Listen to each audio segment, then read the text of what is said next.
Hello everyone, welcome to math wallah. अभी तक आपने हमारे चैनल को सब्सक्राइब नहीं किया तो प्लीज़ सब्सक्राइब द चैनल। तो आज हम पढ़ेंगे चैप्टर फर्स्ट सेट्स का।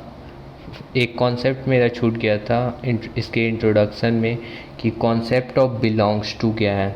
तो देखो, हम बिलोंग्स टू जब भी बात करेंगे तो हम बिलोंग्स टू को ऐसे रिप्रेजेंट करते हैं और डज़ नॉट बिलोंग्स टू को हम ऐसे रिप्रेजेंट करेंगे। ये बिलोंग्स टू का सिंबल है। ओके, बिलोंग्स टू को अगर हम कट कर दें ऊपर से तो ये डज़ नॉट बिलोंग्स टू हो जाएगा। ठीक है, तो हम देखते हैं कि ये क्या है कॉन्सेप्ट ऑफ बिलोंग्स टू और does not belongs to. Okay, देखते हैं। चलिए, सपोज़ करिए एक सेट ए है, उसके अंदर एलिमेंट्स हैं 1 2 3 4। ये कौन सा फॉर्म है?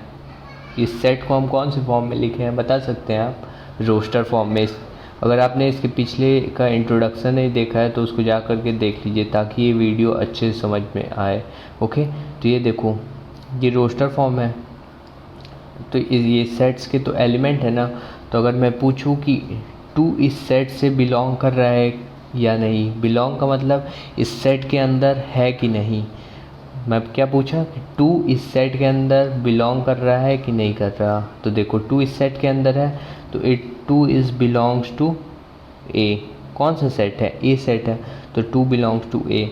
ऐसे ही अगर मैं पूछता हूँ कि 4 बिलोंग कर रहा है सेट ए के अंदर या नहीं, तो बिलोंग कर रहा है। ठीक है, अगर मैं पूछता हूँ कि 5 बिलोंग कर रहा है इस सेट के अंदर या नहीं कर रहा, देखो इस सेट में 5 है, नहीं है ना, तो 5 डज़ नॉट बिलोंग्स टू ए। यही है हमारा कॉन्सेप्ट ऑफ बिलोंग्स टू। अगर जो एलिमेंट की हम बात कर रहे हैं वो उस सेट में प्रेजेंट है तो उसको हम बिलोंग्स टू बोल देंगे, और जो एलिमेंट उस सेट में प्रेजेंट नहीं है उसको हम डज़ नॉट बिलोंग्स टू बोल देंगे। ओके, मैं अगेन फिर से बोल रहा हूँ कि अगर जिन्होंने अभी तक इंट्रोडक्शन मेरा इस चैप्टर का नहीं देखा है वो प्लीज़ जा कर के देख लें, ताकि ये वीडियो बहुत ही अच्छे से आपको समझ में आएगा अगर वो आप अच्छे से देख लेंगे तो इंट्रोडक्शन।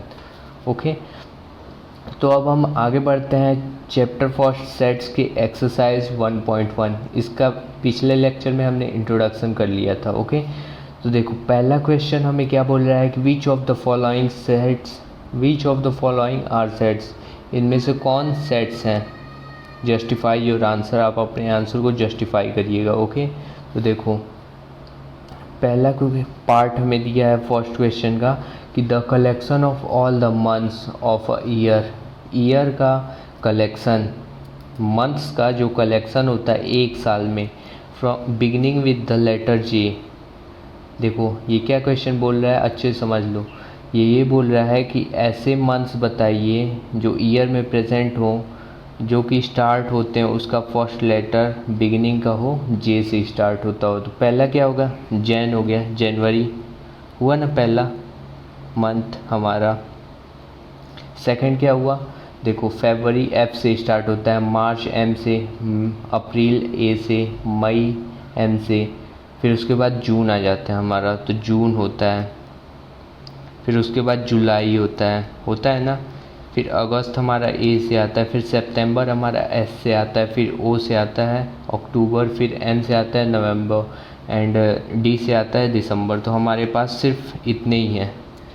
एक ईयर में हमारे पास 3 ही मंथ्स हैं ऐसे हैं जो कि इनका बिगनिंग लेटर जे से स्टार्ट होता है। ओके, तो देखो अगर मैं आपसे ये सेम चीज़ पूछूंगा तो आप यही आंसर दोगे कि नहीं दोगे? कि आप दिसंबर भी ऐड कर दोगे इसमें? दिसंबर तो स्टार्ट नहीं होता तो आप ऐड कैसे कर दोगे? नहीं ना कर पाओगे। सो ये है कॉमन आंसर हो गया। मतलब किसी से पूछो, अगर हम आपके सपोज करिए आपके स्कूल में एजुकेशन मिनिस्टर आ जाते हैं और आपके क्लास में आके पूछते हैं कि ऐसा एक साल में मंथ हमें बताइए जो स्टार्ट होता हो जे से, लेटर से, तो आप यही बताएंगे, ये नहीं कि आप दूसरा कुछ बता देंगे। यही ना आंसर होगा, स्पेसिफिक यही आंसर होगा जो जे से स्टार्ट होता है। तो सबके लिए आंसर कॉमन हो गया। So this is a set. Yes, set है। हमें देखो क्वेश्चन में क्या बोला है कि which of the following are sets. हमें बताना है कि जो क्वेश्चन हमें दिया रहेगा उसको बताना है सेट्स है कि नहीं। तो ये सेट है। ओके, अब नेक्स्ट क्वेश्चन में आते हैं, second part. The collection of 10 most writers of India. The collection of 10 most writers of India.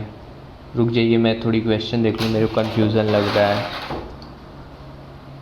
हाँ, तो मैंने क्वेश्चन देख लिया, यहाँ पे टैलेंटेड था, वो मैंने मिस कर दिया था। Okay, sorry for that. तो चलिए क्वेश्चन अब पढ़ते हैं। The collection of 10 most talented writers of India. 10 most talented writers हमें बताने हैं। तो देखो, अगर मैं आपसे पूछूंगा कि 10 मोस्ट राइटर्स बताइए, तो आपके हिसाब से कुछ अलग ही होंगे 10 राइटर्स। अगर मैं आपके टीचर से पूछूं कि आप मुझे 10 मोस्ट टैलेंटेड राइटर्स बताइए, तो उनका भी कुछ अलग ही होगा वो जो बताएंगे। अगर मैं अपना ओपिनियन दूंगा तो मेरा भी कुछ अलग होगा। तो सबका डिफरेंट डिफरेंट आंसर आ रहा है, पर्सन टू पर्सन वेरी कर रहा है, तो ये वेल डिफाइंड नहीं है। So it is not a set, not a set. समझ में आया? अब देखो थर्ड पार्ट पे आते हैं। क्या बोल रहा है? A team of 11 best cricket batsman of the world. क्या बोल रहा है कि 11 क्रिकेट बैट्समैन हमें बताइए जो बेस्ट हों पूरे वर्ल्ड में। तो देखो, मेरे हिसाब से कुछ अलग होंगे, तुम्हारे हिसाब से कुछ अलग होंगे। अगर तुम्हारे पापा से पूछें तो उनके भी कुछ ओपिनियन अलग होगा कि उनके हिसाब से बेस्ट 11 क्रिकेटर्स बैट्समैन बताइए। तो उनके पूरे वर्ल्ड में तो उनका भी कुछ डिफरेंट होगा ना ओपिनियन। तो ये भी नॉट अ सेट है, क्योंकि ये वेल डिफाइंड नहीं है, पर्सन टू पर्सन वेरी कर रहा है। So not a set. अब आते हैं नेक्स्ट हमारा पार्ट, देखो fourth part. The collection of all boys in your school, in your class, sorry, collection of all boys in your class. तो अगर आपके सपोज़ करिए कि आपके टीचर आते हैं आपकी क्लास में, न्यू टीचर आते हैं और आपके क्लास में काउंट वो कर लेते हैं कितने बॉयज़ हैं, और आपको खड़ा करा के पूछते हैं कि आपके क्लास बॉयज़ कितने हैं, तो आपका सेम आंसर होगा। अगर तुम्हारे बगल वाले से पूछेंगे तो उसका भी सेम ही आंसर होगा जितना तुम बताए। ओके, तो ये वेल डिफाइंड है। सबसे ये क्वेश्चन पूछेंगे तो तुम्हारे क्लास में जितने बॉयज़ होंगे उतने ही ना बताओगे, अधिक थोड़ी बताओगे। तो ये सेट है, क्योंकि ये वेल डिफाइंड है, क्योंकि सबका आंसर कॉमन आएगा। ओके, अब देखते हैं फिफ्थ पार्ट हम। The collection of all natural numbers less than 100। तो देखो, अगर मैं आपसे पूछूं कि ऐसे नेचुरल नंबर बताइए जो 100 से कम हो, तो आपका आंसर वही होगा कि 1 से 99 तक जितने भी नंबर हो वो 100 से कम है, इसलिए वो लेस देन नेचुरल नंबर्स हैं, लेस देन 100 नेचुरल नंबर्स हैं। ठीक, अगर मैं अपने आप से पूछूं तो मैं भी यही बोलूँगा कि 1 to 99 इसका आंसर होगा। अगर मैं आपके टीचर से पूछूं तो उनका भी सेम आंसर होगा कि 1 to 99। और आप अपने फ्रेंड से पूछेंगे तो उसका भी सेम ही आंसर होगा कि 1 to 99 तक के नंबर्स होंगे।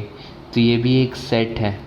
ओके, अब आते हैं नेक्स्ट सिक्स्थ पार्ट। ये क्या बोल रहा है? A collection of novels written by writer Munshi Premchand. तो ये बोल रहा है कि ऐसे कलेक्शन ऑफ नॉवेल्स के ऐसे कलेक्शन जो राइटर मुंशी प्रेमचंद के द्वारा लिखे गए हों। तो अगर मैं आपसे पूछूंगा तो आप कबीरदास का तो बताएंगे नहीं। अगर मैंने आपसे मुंशी प्रेमचंद का पूछा है तो आप मुंशी प्रेमचंद का ही ना बताएंगे। So it is a set, क्योंकि हम बता सकते हैं, वेल डिफाइंड है, उनके द्वारा राइटर मतलब उनके द्वारा लिखे गए नॉवेल्स। ओके, कौन कौन से हैं। ओके, तो एट्थ पार्ट पे हम आते हैं। The collection of all even integers. तो देखो, जितने भी इवन इंटीजर्स होते हैं, अगर मैं तुमसे पूछूंगा तो सेम आंसर होगा, मेरा भी सेम आंसर होगा, सबका सेम ही आंसर होगा। तो ये वेल डिफाइंड है, तो ये भी एक सेट है ना। ओके, अब आते हैं हमारा एट्थ क्वेश्चन पे, एट्थ पार्ट पे। The collection of questions in this chapter. तो देखो, तुम्हारे टीचर आके क्लास में तुमसे पूछते हैं कि इस चैप्टर में कितने क्वेश्चंस हैं, तो तुम क्या बताओगे? जितने रहेंगे उतने ही ना बताओगे। मान लो 70 है सपोज़ करो, तो तुम 75 तो बताओगे नहीं, 70 ही बताओगे। और तुम्हारे फ्रेंड से भी पूछें तो वो भी वही बताएगा, वो 65 तो बताएगा नहीं। सो ये भी सेट है क्योंकि ये वेल डिफाइंड है, सबसे पूछने पे एक कॉमन आंसर आ रहा है जो कि पर्सन टू पर्सन के साथ वेरी नहीं कर रहा है वो आंसर। ओके, अब आते हैं हम 9th क्वेश्चन पे। अ collection of most dangerous animals of the world. तो देखो ये, इसको समझना इंटरेस्टिंग है। देखो तुम्हारे हिसाब से सपोज़ करो कि शेर है, मेरे हिसाब से शेर है मेरे लिए डेंजरस एनिमल, ठीक है, वर्ल्ड का। और लड़कियों को देखो तो लड़कियां छिपकली से डर जाती हैं, तो उनके लिए छिपकली हो गई डेंजरस एनिमल।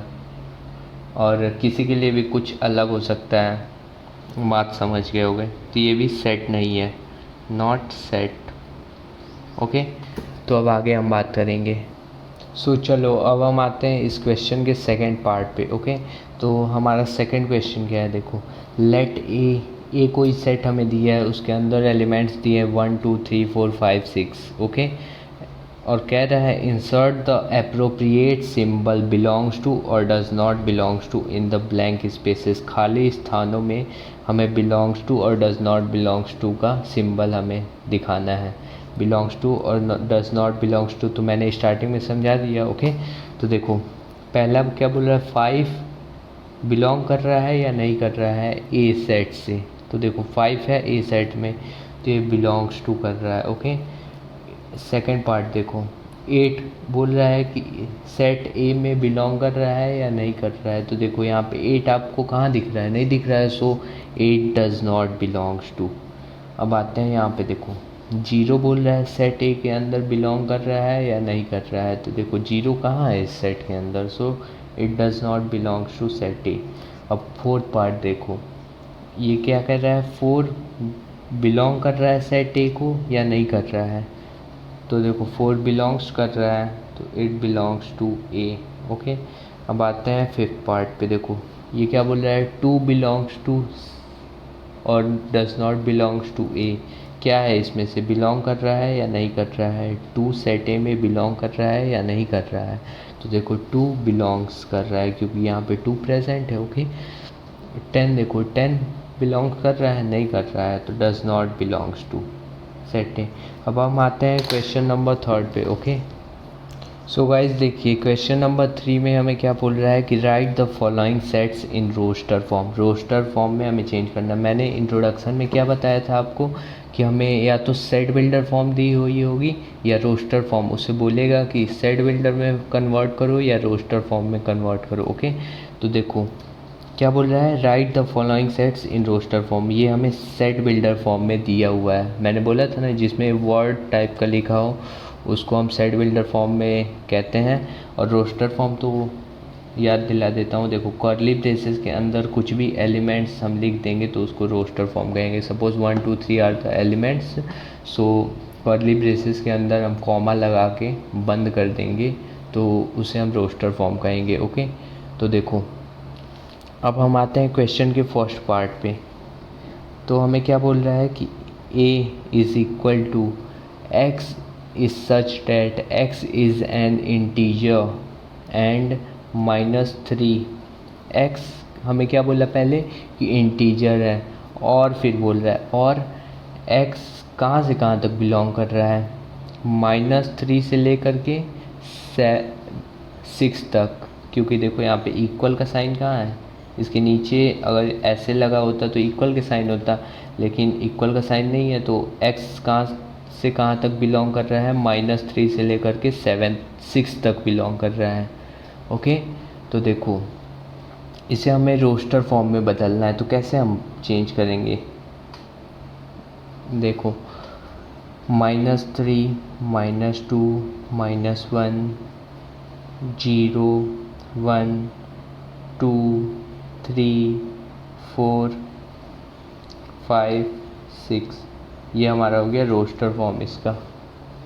ओके, अभी मैं नीचे कर देता हूँ, रुको मैंने जगह नहीं छोड़ा था आंसर के लिए, सॉरी फॉर डैट। फर्स्ट का आंसर तो देखिए हमारा आंसर क्या होगा, हमें क्या बोल रहा है कि x एक इंटीजर है जो कि बिलोंग कर रहा है x -3 से बड़ा है लेकिन 7 से छोटा है।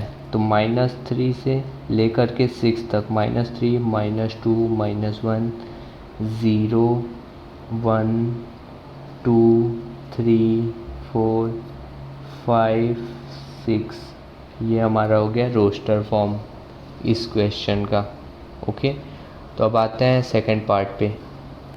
तो देखो सेकंड पार्ट हमें क्या बोल रहा है कि b is equal to x is such that x is a natural number. x क्या है, नेचुरल नंबर है और लेस देन 6 है, मतलब 6 से कम है। तो इसको हम रोस्टर फॉर्म में कैसे लिख देंगे। नेचुरल नंबर क्या होते हैं, जो 1 से लेकर के इन्फिनिटी तक जो काउंटिंग नंबर्स होते हैं। ओके, तो 1 2 3 ओके 4 5, ये लेस देन 6 हो गया, 1 2 3 4 5। अब आते हैं हम अपने थर्ड पार्ट पे ऑफ दिस क्वेश्चन। ओके, देखो हमारा थर्ड पार्ट क्या है, c is equal to x is such that x is a 2 digit natural number, 2 digit natural number है, such that the sum of its digits is 8। 2 digit ऐसे natural number हमें बताओ कि जिसका सम क्या हो 8 के इक्वल है। तो देखो पहले हम जीरो तो होता नहीं है नेचुरल नंबर, 1 से लेकर के इन्फिनिटी तक ना होते हैं। तो देखो 1 में पहला आता है हमारा नेचुरल नंबर 1, तो 1 में हम क्या ऐड कर दें कि 8 हो जाए हमारा 17 आएगा ना। 1 में 7 ऐड करोगे तो कितना हो जाएगा, 8 हो जाएगा। तो पहला एलिमेंट हमारा आ गया इस सेट का 17। अब देखो दूसरा नेचुरल नंबर क्या होता है, 2 होता है। 2 में हम क्या ऐड कर दें कि हमारा सम 8 आ जाए, 6 ऐड कर देते हैं। तो 2 और 6 8 हो जाएगा, इनका सम कितना होगा 8 के इक्वल होगा ना। तो ये एक एलिमेंट हमारा हो जाएगा। फिर तीसरा नेचुरल नंबर क्या आता है, 3 आता है। 3 में हम क्या ऐड कर दें कि हमारा 8 आ जाए, बताओ। तो 3 में हम 5 ऐड करेंगे तो हो जाएगा, तो 35 तीसरा एलिमेंट अब ये हमारा आ गया। अब देखो फोर्थ नेचुरल नंबर क्या होगा, 4 होगा। सो 4 में हम क्या ऐड करें बताओ, 4 में क्या ऐड करें कि 8 आ जाए। तो 4 में 4 ऐड करेंगे तो 8 आएगा, 44 एक एलिमेंट हो गया। अब आगे आता है 5। सो 5 में हम क्या ऐड करें कि 8 आ जाए, 3 ऐड करेंगे तो 8 आ जाएगा, तो ये 53 एक एलिमेंट हो गया। अब देखो इसके बाद 6 आता है, तो 6 में हम क्या ऐड करेंगे, 2 ऐड करेंगे तो 8 हो जाएगा। अब आता है 7, तो 7 में हम क्या ऐड करेंगे, 1 ऐड करेंगे तो 8 हो जाएगा। अब इसके नेक्स्ट में आता है 8। 8 में हम क्या ऐड करेंगे कि 8 आएगा, 0 ऐड कर देंगे तो 8 आएगा। इसके अलावा आप ढूंढ लीजिए, इसके अलावा कोई होगा ही नहीं। अगर आप 9 लेंगे तो उसमें क्या ऐड करेंगे कि ऐसा होगा, कुछ नहीं। सो बस इतने ही होंगे। अब हम आते हैं अपने क्वेश्चन के फोर्थ पार्ट पे। फोर्थ पार्ट देखो हमसे क्या बोल रहा है कि d is equal to x is such that x is a prime number which is divisor of 60। हमें ये बोल रहा है कि x एक प्राइम नंबर होना चाहिए जो कि डिवाइज़र होना चाहिए 60 का, मतलब 60 को पूरे डिवाइड कर दें। ऐसा प्राइम नंबर का सेट आप बताइए। तो देखो ऐसे प्राइम नंबर का सेट 2, देखो 2 60 को डिवाइड कर देगा, 2 30 जहाँ 60 होता है। सो 2 एक प्राइम नंबर भी है और डिवाइड भी कर रहा है, तो ये फुलफिल हमारा कंडीशन कर रहा है। 3 देखो 3 हमारा 60 को डिवाइड कर सकता है और 3 एक प्राइम नंबर भी है। सो 3 is also a divisor of 60। अब देखो हमारा नेक्स्ट प्राइम नंबर क्या आता है, 5 60 को डिवाइड कर सकता है, एब्सोल्युटली कर सकता है और वो प्राइम नंबर भी है। सो 5 हमारा हो गया। इसके नेक्स्ट में प्राइम नंबर हमारा क्या आता है, 7। तो 7 60 को डिवाइड कर सकता है, कब भी नहीं कर सकता। सो 7 हमारा नहीं होगा। उसके बाद देखो 9 60 को डिवाइड कर सकता है, 9 तो प्राइम नंबर नहीं होगा ना, सॉरी। उसके बाद 11 हमारा आ जाता है। 11 60 को डिवाइड कर सकता है, कभी भी नहीं कर सकता। तो इसके बाद कोई भी 5 के बाद कोई भी ऐसे प्राइम नंबर नहीं है जो डिवाइड कर दे 60 को। सो इस सेट के अंदर सिर्फ 3 ही एलिमेंट होंगे। कौन कौन से? 2, 3, 5।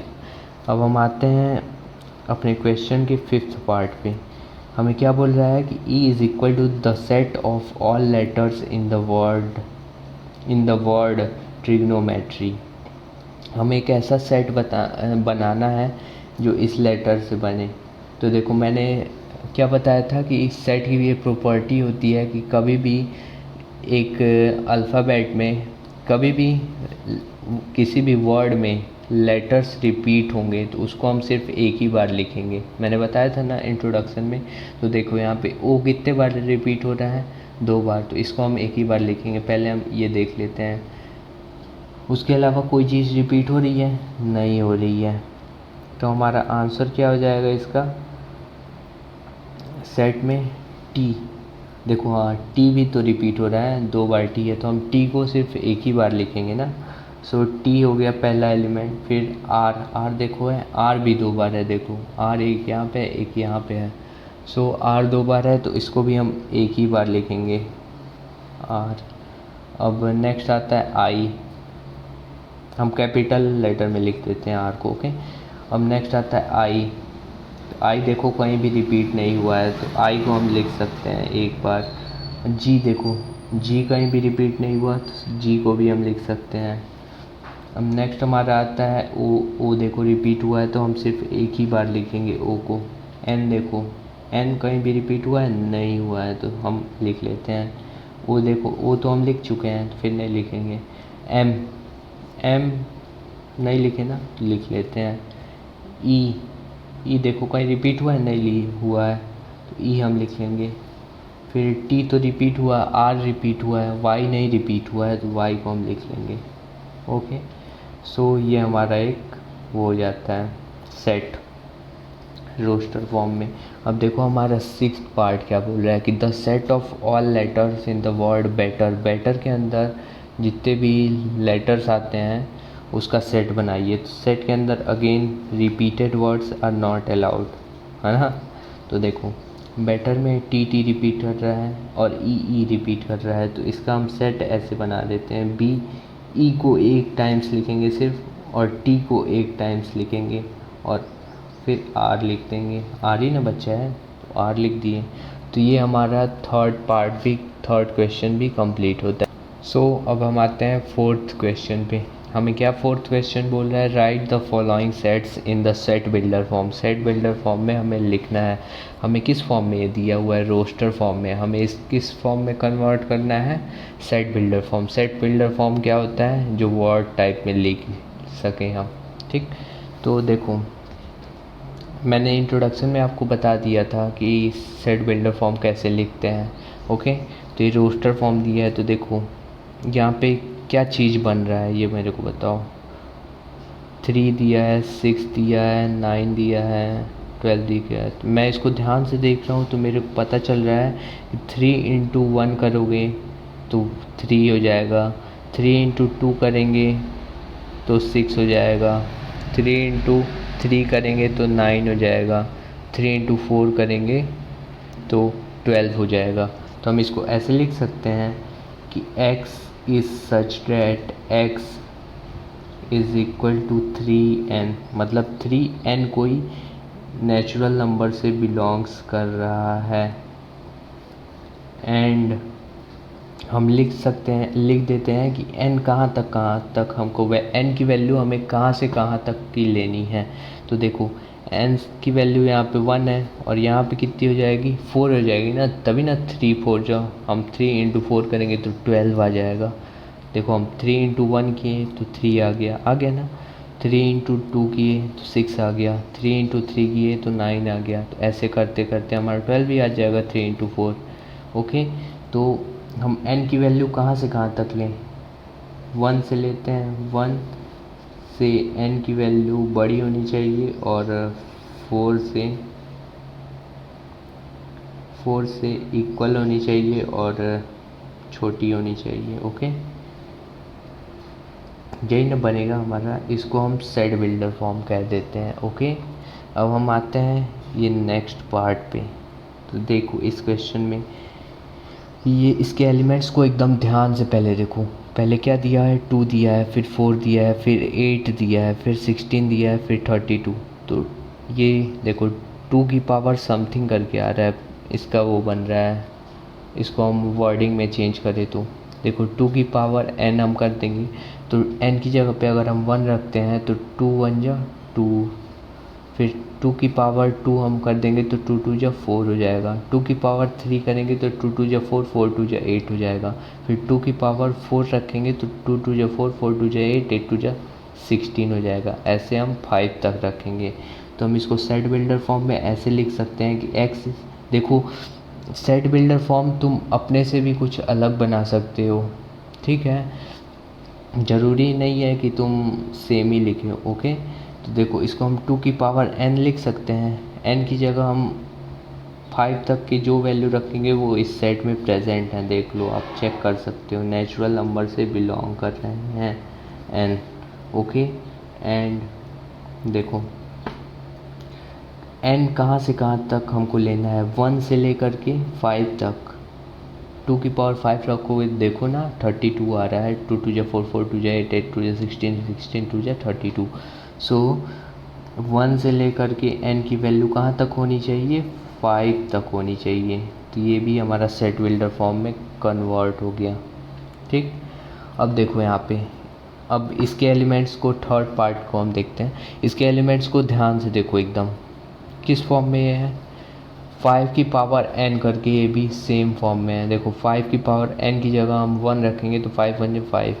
अब देखो 5 की और पावर हम 2 रखेंगे तो 5 5 जा 15 हो जाएगा। और 5 की पावर 3 रखेंगे अगर हम तो 125 हो जाएगी, चेक कर लो। 5 को अगर आप 3 बार मल्टीप्लाई कर दोगे तो, अगर आप 5 की जगह पावर 4 कर देंगे तो 625 आएगा, ओके। तो हम इसको लिख सकते हैं ऐसे, x is such that x is equal to the 5 की power n where n belongs to the natural number and 1। n की वैल्यू हमें कहाँ से कहाँ तक लेनी है, 1 से लेकर के, देखो 625 कब आएगा, जब 5 की पावर 4 होगी तो। सो n 4 तक, ओके। अब देखो, अब नेक्स्ट हमारा आता है, ये देखो, ये सब देखो, ठीक है। अब फोर्थ पार्ट देखते हैं। सो इसके एलिमेंट्स देखो, पहला एलिमेंट क्या है, 2 है, उसके बाद 4 है, उसके बाद 6 है, उसके बाद डैश डैश डैश। देखो यहाँ पे डैश डैश क्यों कर दिया है, ये हमें पहले इसका ऑर्डर बता दिया है कैसे एलिमेंट्स हैं। 2 है, उसके बाद 4 है, उसके बाद 6 है, मतलब 2 2 का डिफरेंस आ रहा है। उसके बाद क्या होगा, 8 होगा, उसके बाद क्या होगा, 10 होगा। सारे इवन नेचुरल नंबर होंगे, ओके। देखो ना, 2 भी इवन है, 4 भी इवन है, उसके बाद 6 भी इवन है, उसके बाद 8 आएगा तो वो भी इवन है, उसके बाद 10 आएगा तो वो भी इवन है। सो हम इसको ऐसे सेट बिल्डर फॉर्म में लिख सकते हैं, x is such that x is an even natural number, even natural number, ठीक है। अब देखो हमारा, अब ये आता है, तो देखो ये है, पहले इसके एलिमेंट्स को देखो, 1 है, 4 है, फिर 9 है, फिर डैश डैश डैश डैश 100 है। सो अगर आप इसको ध्यान से देखोगे ना तो देखो 1 हमें दिया है, उसके बाद 4 दिया है, उसके बाद 9 दिया है। तो अगर हम ऐसे हम लिखें n की पावर, n का स्क्वायर अगर हम लिखते हैं, ठीक, तो देखो n की जगह पे अगर हम 1 रखेंगे तो 1 का स्क्वायर 1 होगा, अगर हम 2 रखेंगे तो 2 का स्क्वायर क्या होगा, 4 होगा, ठीक। फिर अगर हम 9 रखेंगे तो 9 का स्क्वायर क्या होगा, 9 अरे सॉरी, अगर हम 2 रखेंगे तो उसका स्क्वायर 4 होगा। अब 9 हमारा कब आएगा, अगर हम 3 का यहाँ पे रखें तो उसका स्क्वायर 9 आएगा। ऐसे करते करते तो हम कैसे इसको सेट बिल्डर फॉर्म में लिख सकते हैं, x is such that x is equal to n का स्क्वायर लिख सकते हैं ना। और देखो हमारा 100 कब आएगा, बताओ मेरे को, 100 हम 10 का स्क्वायर करेंगे तब आएगा। देखो ना, 10 × 10 कर लो, 10 तक ये होंगे, ठीक। तो एंड हम पहले ये बताएंगे कि हमारा n यहाँ पे क्या है, n एक नेचुरल नंबर से बिलोंग करेगा। फिर हम एंड लिखेंगे। n की वैल्यू हमें कहाँ से कहाँ तक लेनी है, तो देखो n की वैल्यू हम यहाँ पे फर्स्ट लेंगे। सो हमें 1 से लेकर के n की वैल्यू कहाँ से कहाँ तक हमें लेनी है, 10 तक लेनी है। सो ये हमारा सेट बिल्डर फॉर्म हो गया। अब आए